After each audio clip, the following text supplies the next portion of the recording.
All right, guys, so let's continue part one, or chapter one: Domestication and the Dream of the Planet. What you are seeing and hearing right now is nothing but a dream. You are dreaming right now in this moment. You are dreaming with the brain awake. Dreaming is the main function of the mind, and the mind dreams 24 hours a day. It dreams when the brain is awake, and it also dreams when the brain is asleep. The difference is that when the brain is awake, there is a material frame that makes us perceive things in a linear way. When we go to sleep, we do not have the frame, and the dream has the tendency to change constantly. Humans are dreaming all the time. Before we were born, the humans before us created a big outside dream that we will call society's dream, or the dream of the planet. The dream of the planet is the collective dream of billions of the dream of the planet. The dream of the planet is the collective dream of billions of smaller, personal dreams, which together create a dream of a family, a dream of a community, a dream of a city, a dream of a country, and finally a dream of the whole humanity. The dream of the planet includes all of society's rules, its beliefs, its laws, its religions, its different cultures and ways to be, its governments, schools, social events, and holidays. We are born with the capacity to learn how to dream, and the humans who live before us teach us how to dream the way society dreams. The outside dream has so many rules that when a new human is born, we hook the child's attention and introduce these rules into his or her mind. The outside dream uses mom and dad, the schools, and religion to teach us how to dream. Attention is the ability we have to discriminate and to focus only on that which we want to perceive. We can perceive millions of things simultaneously, but using our attention, we can hold whatever we want to perceive in the foreground of our mind.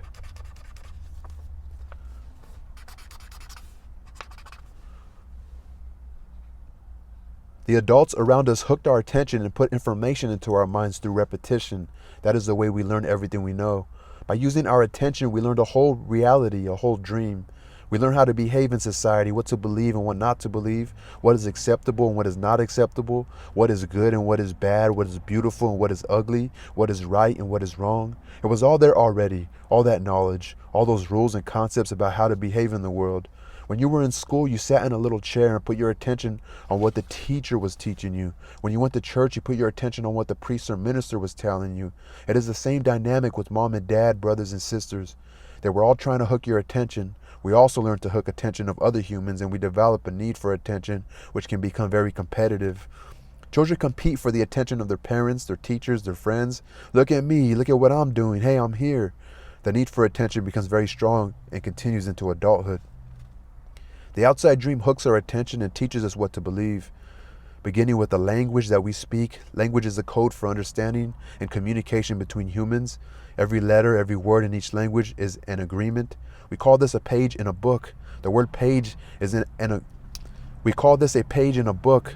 The word page is an agreement that we understand. Once we understand the code, our attention is hooked and the energy is transferred from one person to another. It was not your choice to speak English. You didn't choose your religion or your moral values. They were already there before you were born. We never had the opportunity to choose what to believe or what not to believe. We never chose even the smallest of these agreements. We didn't even choose our own name. As children, we didn't have the opportunity to choose our beliefs, but we agreed with the information that was passed to us from the dream of the planet via other humans. The only way to store information is by agreement. The outside dream may hook our attention, but if we don't agree, we don't store that information. As soon as we agree, we believe it. And this is called faith. To have faith is to believe unconditionally. That's how we learn as children. Children believe everything adults say. We agree with them, and our faith is so strong that the belief system controls our whole dream of life. We didn't choose these beliefs, and we may have rebelled against them, but we were not strong enough to win the rebellion. The result is surrender to the beliefs with our agreement. I call this process the domestication of humans. And through this domestication, we learn how to live and how to dream. In human domestication, the information from the outside dream is conveyed to the inside dream, creating a whole belief system. First, the child is taught the names of things: mom, dad, milk, bottle. Day by day at home, at school, at church, and from television, we are told how to live, what kind of behavior is acceptable. The outside dream teaches us how to be a human. We have a whole concept of what a woman is and what a man is, and we also learn to judge. We judge ourselves, judge other people, judge the neighbors. Children are domesticated the same way that we domesticate a dog, a cat, or any other animal. In order to teach a dog, we punish the dog and we give it rewards. We train our children whom we love so much the same way that we train any domesticated animal, with a system of punishment and reward. We are told, you're a good boy, or you're a good girl, when we do what mom and dad wants us to do. When we don't, we are a bad girl or a bad boy. When we went against the rules, we were punished. When we went along with the rules, we got a reward. We were punished many times a day, and we were also rewarded many times a day. So we became afraid of being punished and also afraid of not receiving the reward. The reward is the attention that we got from our parents or from other people like siblings, teachers, and friends. We soon develop a need to hook other people's attention in order to get the reward. The reward feels good, and we keep doing what others want us to do in order to get the reward. With that fear of being punished and that fear of not getting the reward, we start pretending to be what we are not, just to please others, just to be good enough for someone else. We try to please mom and dad. We try to please the teachers at school. We try to please the church, and so we start acting. We pretend to be what we are not because we are afraid of being rejected. The fear of being rejected becomes the fear of not being good enough. Eventually, we become someone that we are not. We become a copy of mama's beliefs, daddy's beliefs, society's beliefs, and religion's beliefs. All our normal tendencies are lost in the process of domestication. And when we are old enough for our mind to understand, we learn the word no. The adults say, don't do this and don't do that. We rebel and say no. We rebel because we are defending our freedom. We want to be ourselves, but we are very little, and the adults are big and strong. After a certain time, we are afraid because we know that every time we do something wrong, we're going to be punished. The domestication is so strong that at a certain point in our lives, we no longer need anyone to domesticate us. We don't need mom or dad, the school, or the church to domesticate us. We are so well trained that we are our own domesticator. We are an auto-domesticated animal. We can now domesticate ourselves according to the same belief system we were given. And using the same system of punishment and reward, we punish ourselves when we don't follow the rules according to our belief system. We reward ourselves when we are the good boy or good girl. The belief system is like a book of law that rules our mind. So the belief system is like without question, the belief system is like a book of law that rules our mind. Without question, whatever is in that book of law is our truth. We base all of our judgments according to the book of law, even if these judgments go against our own inner nature. Even moral laws like the 10 Commandments are programmed into our mind in the process of domestication. One by one, all these agreements go into the book of law, and these agreements rule our dream. There is something in our minds that judges everybody and everything, including the weather, the dog, the cat, everything. The inner judge uses what is in our book of law to judge everything we do and don't do, everything we think and don't think, and everything we feel and don't feel. Everything lives under the tyranny of this judge. Every time we do something that goes against the book of law, the judge says we are guilty. We need to be punished. We should be ashamed. This happens many times a day, day after day, for all the years of our lives. There is another part of us that receives the judgments, and this part is called the victim. The victim carries the blame, the guilt, and the shame. It is a part of us that says, poor me, I'm not good enough. I'm not intelligent enough. I'm not attractive enough. I'm not worthy of love. Poor me. The big judge agrees and says, yes, you are not good enough. And this is all based on a belief system that we never chose to believe. These beliefs are so strong that even years later, when we are exposed to new concepts and try to make our decisions, we find that these beliefs still control our lives. Whatever goes against the book of law will make you feel a funny sensation in your solar plexus, and it's called fear. Breaking the rules in the book of law opens your emotional wounds, and your reaction is to create emotional poison, because everything that is in the book of law has to be true. Anything that challenges what you believe is going to make you feel unsafe. Even if the book of law is wrong, it makes you feel safe. That is why we need a great deal of courage to challenge our own beliefs, because even if we know we didn't choose all these beliefs, it is also true that we agreed to all of them. The agreement is so strong that even if we understand the concept of it not being true, we feel the blame, the guilt, and the shame that occur if we go against these rules. The agreement is so strong that even if we understand the concept of it not being true, we feel blame and the guilt and the shame that occur if we go against these rules. Just as the government has a book of laws that rule the society's dream, our belief system is the book of laws that rules our personal dream. All these laws exist in our mind. We believe them, and the judge inside us bases everything on these rules. The judge decrees, and the victim suffers the guilt and punishment. But who says there is justice in this dream? True justice is paying only once for each mistake. True injustice is paying more than once for each mistake. How many times do we pay for one mistake? The answer is thousands of times. The human is the only animal on earth that pays 1,000 times for the same mistake. The rest of the animals pay once for every mistake they make, but not us. We have a powerful memory. We make a mistake, we judge ourselves, we find ourselves guilty, and we punish ourselves. If justice exists, then that was enough. We don't need to do it again. But every time we remember, we judge ourselves again, we are guilty again, and we punish ourselves again and again and again. If we have a wife or husband, he or she also reminds us of the mistake, so we can judge ourselves again, punish ourselves again, and find ourselves guilty again. Is this fair? How many times do we make our spouse, our children, or our parents pay for the same mistake? Every time we remember the mistake, we blame them again and send them all the emotional poison we feel at the injustice, and then we make them pay again for the same mistake. Is that justice? The judge in the mind is wrong because the belief system, the book of law, is wrong. The whole dream is based on false law. 95% of the beliefs we have stored in our minds are nothing but lies, and we suffer because we believe all these lies. In the dream of the planet, it is normal for humans to suffer, to live in fear, and to create emotional dramas. In the dream of the planet, it is normal for humans to suffer, to live in fear, and to create emotional dramas. The outside dream is not a pleasant dream. It is a dream of violence, a dream of fear, a dream of war, a dream of injustice. The personal dream of humans will vary, but globally it is mostly a nightmare. If we look at human society, we see a place so difficult to live in because it is ruled by fear. Throughout the world, we see human suffering, anger, revenge, addictions, violence in the street, and tremendous injustice. It may exist at different levels in different countries around the world, but fear is controlling the outside dream. If we compare the dream of human society with the description of hell that religions all around the world have promulgated, we find they are exactly the same. Religions say that hell is a place of punishment, a place of fear, pain, and suffering, a place where the fire burns you. Fire is generated by emotions that come from fear. Whenever we feel the emotions of anger, jealousy, envy, or hate, we experience a fire burning within us. We are living in a dream of hell. If you consider hell as a state of mind, then hell is all around us. Others may warn us that if we don't do what they say we should do, we will go to hell. Bad news. We are already in hell, including the people who tell us that.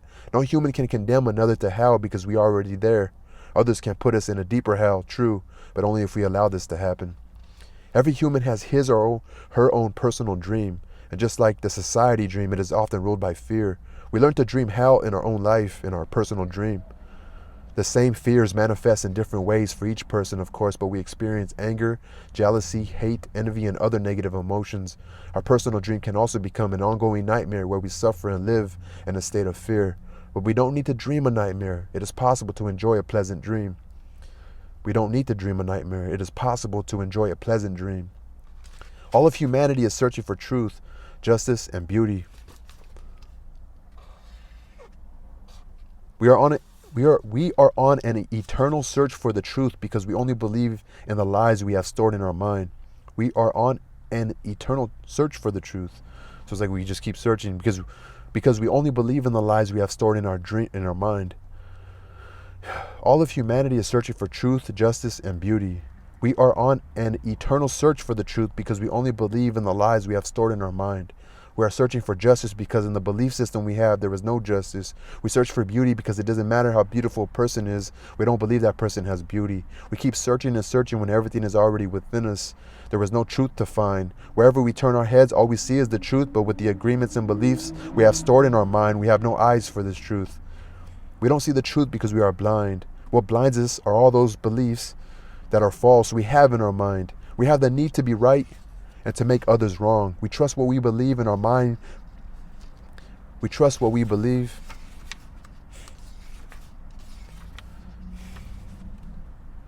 What time is it? I have to leave soon. So let me just read that last paragraph again. All of humanity is searching for truth, justice, and beauty. We are on an eternal search for the truth because we only believe in the lies we have stored in our mind. We are searching for justice because in the belief system we have, there is no justice. We search for beauty because it doesn't matter how beautiful a person is. We don't believe that person has beauty. We keep searching and searching when everything is already within us. There is no truth to find. Wherever we turn our heads, all we see is the truth, but with the agreements and beliefs we have stored in our mind, we have no eyes for the truth. I gotta go. I'm gonna pause, but same video. You'll just see a little change in the video. Alright guys, so let's finish up this first chapter. So I'll read the last paragraph you just finished off again. All of humanity is searching for truth, justice, and beauty. We are on an eternal search for the truth because we only believe in the lies we have stored in our mind. We are searching for justice because in our belief system there is no justice. We search for beauty because it doesn't matter how a beautiful person is. We don't believe that person has beauty. We keep searching and searching when everything is already within us. There is no truth to find. Wherever we turn our heads, all we see is the truth, but with the agreements and beliefs we have stored in our mind, we have no eyes for this truth. We don't see the truth because we are blind. What blinds us are all those false beliefs we have in our mind. We have the need to be right and to make others wrong. We trust what we believe, and our beliefs set us up for suffering. It is as if we live in the middle of a fog that doesn't let us see any further than our own nose. We live in a fog that is not even real. This fog is a dream, your personal dream of your life. What you believe, all the concepts you have about what you are, all the agreements you have made with others, with yourself, and even with God. Your whole mind is a fog which the Toltecs called a mitote. Let me get my Your whole mind is a fog which the Toltecs called the mitote, pronounced mitote. Mitote. Your mind is a dream where 1,000 people talk at the same time and nobody understands each other. This is the condition of the human mind, a big mitote. And with that big mitote, you cannot see what you really are. In India, they call the mitote Maya, which means illusion. It is the personality's notion of I am. Everything you believe about yourself and the world, all the concepts and programming you have in your mind, are all the mitote. We cannot see who we truly are. We cannot see that we are not free. That is why humans resist life. To be alive is the biggest fear humans have. Death is not the biggest fear we have. Our biggest fear is taking the risk to be alive. The risk to be alive and express what we really are. Just being ourselves is the biggest fear of humans. We have learned to live our lives trying to satisfy other people's demands. We have learned to live by other people's points of view because of the fear of not being accepted and of not being good enough for someone else. During the process of domestication, we form an image of what perfection is in order to try to be good enough. We create an image of how we should be in order to be accepted by everybody. We especially try to please the ones who love us, like mom and dad, big brothers and sisters, the priest and the teacher. Trying to be good enough for them, we create an image of perfection, but we don't fit this image. We create this image, but this image is not real. We're never going to be perfect from this point of view. Never. Not being perfect, we reject ourselves, and the level of self-rejection depends upon how effective the adults were in breaking our integrity. After domestication, it is no longer about being good enough for anybody else. We are not good enough for ourselves because we don't fit with our own image of perfection. We cannot forgive ourselves for not being what we wish to be, or rather what we believe we should be. We cannot forgive ourselves for not being perfect. We know we are not what we believe we are supposed to be, and so we feel false, frustrated, and dishonest. We try to hide ourselves and we pretend to be what we are not. The result is that we feel unauthentic and wear social masks to keep others from noticing this. We are so afraid that somebody else will notice that we are not what we pretend to be. We judge others according to our image of perfection, as well, and naturally they fall short of our expectations. We dishonor ourselves just to please other people. We even do harm to our physical bodies just to be accepted by others. You see strangers taking drugs to avoid being rejected by other teenagers. They are not aware that the problem is that they don't accept themselves.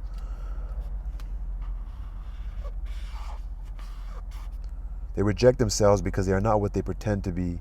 They wish to be a certain way, but they are not, and for this, they carry shame and guilt. Humans punish themselves endlessly for not being what they believe they should be.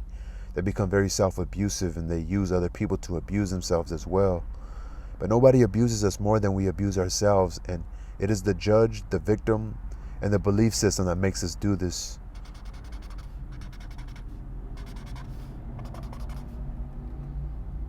True, we find people who say their husband or wife or mother or father abused them, but you know what? That we abuse ourselves? Okay, but you know that we abuse ourselves much more than that. The way we judge ourselves is the worst judge that ever existed. If we make a mistake in front of people, we try to deny the mistake and cover it up, but as soon as we are alone, the judge becomes so strong, the guilt is so strong, and we feel so stupid or so bad or so unworthy. In your whole life, nobody has ever abused you more than you have abused yourself, and the limit of your self-abuse is exactly the limit that you will tolerate from someone else. If someone abuses you a little more than you abuse yourself, you will probably walk away from that person. But if someone abuses you a little less than you abuse yourself, you will probably stay in the relationship and tolerate it endlessly. The whole section is good.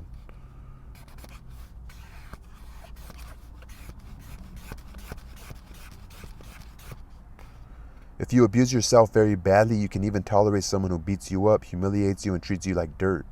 Why? Because in your belief system, you say, I deserve it. This person is doing me a favor by being with me. I'm not worthy of love and respect. I'm not good enough. We have the need to be accepted and to be loved by others, but we cannot accept and love ourselves.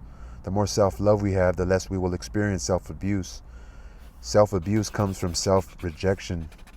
And self-rejection comes from having an image of what it means to be perfect and never measuring up to that ideal. Our image of perfection is the reason we reject ourselves. It is why we don't accept ourselves the way we are, and why we don't accept others the way they are. Image of perfection. Prelude to a new dream. There are thousands of agreements you have made with yourself, with other people, with your dream of life, with God, with society, with your parents, with your spouse, with your children. But the most important agreement are the ones you made with yourself.